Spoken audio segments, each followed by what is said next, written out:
पुढची बातमी पाहूयात। वक्फ सुधारणा विधेयकावरून सामनातून केंद्र सरकारवर टीकास्त्र डागण्यात आलाय।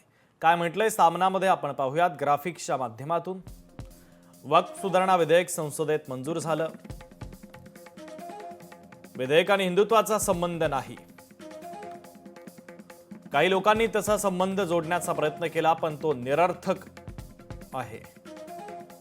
हिंदुत्वाच्या मुद्द्यावर नसते, निरर्थक उद्योग असल्याचे आरएसएसने जाहीर केले।